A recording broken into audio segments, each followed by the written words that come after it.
حضرت مولانا غلام غوث ہزاروی رحمۃ اللہ، جنہوں نے ناموں سے رسالت کے لیے اپنے جوان بیٹے کا جنازہ پڑھنے سے انکار کر دیا۔ آپ کا بیٹا آج شام تک کا مہمان ہے، اس کا کوئی علاج نہیں۔ ڈاکٹر کے یہ الفاظ سن کر مولانا رو پڑے، اپنے بیٹے کو گھر لے آئے۔ گھر میں کھڑے اپنے بیٹے کی تیمارداری کر رہے تھے کہ دروازے پر دستک ہوئی۔ مولانا دروازے پر گئے، باہر ایک بوڑھے شخص کو کھڑے پایا۔ حضرت نے سلام و دعا کے بعد پوچھا، بابا جی خیریت سے آئے ہو؟ وہ کہنے لگا، خیریت سے کہاں آیا ہوں، ہمارے علاقے میں ایک قادیانی مبلغ آیا ہوا ہے، وہ لوگوں کو گمراہ کر رہا ہے، امت گمراہ ہو رہی ہے اور آپ گھر میں کھڑے ہیں۔ مولانا نے جیسے ہی یہ بات سنی، آپ کی آنکھوں سے آنسو بہہ پڑے۔ بیوی سے فرمایا، بی بی میرا بیگ کہاں ہے؟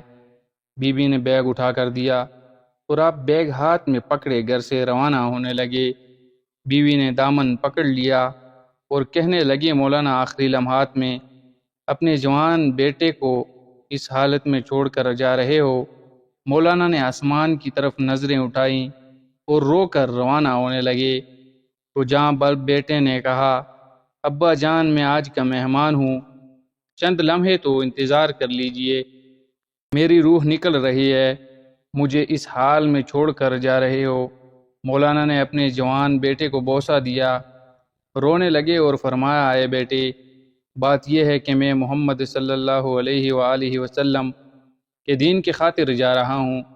کل قیامت کے دن حوض کوثر پر ہماری تمہاری ملاقات ہو جائے گی۔ یہ فرمایا اور گھر سے روانہ ہو گئے۔ اڈے پر پہنچے، ابھی بس میں بیٹھے ہی تھے کہ چند لوگ دوڑے آئے اور کہنے لگے، مولانا آپ کا بیٹا فوت ہو چکا ہے، اس کا جنازہ پڑھاتے جائیے۔ مولانا نے آسمان کی طرف نظریں اٹھائیں اور رو کر فرمانے لگے، جنازہ پڑھانا فرض کفایہ ہے اور امت محمدیہ کو گمراہی سے بچانا فرض عین ہے۔ فرض عین کو چھوڑ کر فرض کفایہ کی طرف نہیں جا سکتا۔ پھر وہاں سے روانہ ہو گئے، اس علاقے میں پہنچے، اللہ تعالیٰ نے کامیابی عطا کی، وہ قادیانی مبلغ بھاگ گیا۔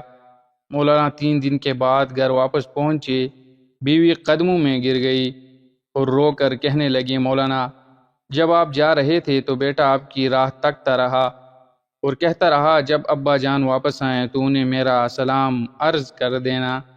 مولانا نے جب یہ سنا تو فوراً اپنے بیٹے کی قبر پر گئے اور دعا مانگنے لگے کہ اللہ ختم نبوت کے وسیلے سے میرے بیٹے کی قبر کو جنت کا باغ بنا دے۔ مولانا دعا مانگ کر گھر واپس آئے تو رات بیٹے کو خواب میں دیکھا۔ بیٹے نے اپنے ابا سے ملاقات کی اور کہا کہ رب محمد صلی اللہ علیہ وسلم کی قسم، ختم نبوت کے وسیلے سے اللہ تعالیٰ نے میری قبر کو جنت کا باغ بنا دیا ہے۔ ختم نبوت کے اس مجاہد کو دنیا حضرت مولانا غلام غوث ہزاروی رحمۃ اللہ علیہ کے نام سے جانتی ہے۔ ایسے تھے ختم نبوت کے مجاہد عظیم، جنہوں نے ناموں سے رسالت کی خاطر اپنا سب کچھ قربان کر دیا تھا۔ سبحان اللہ۔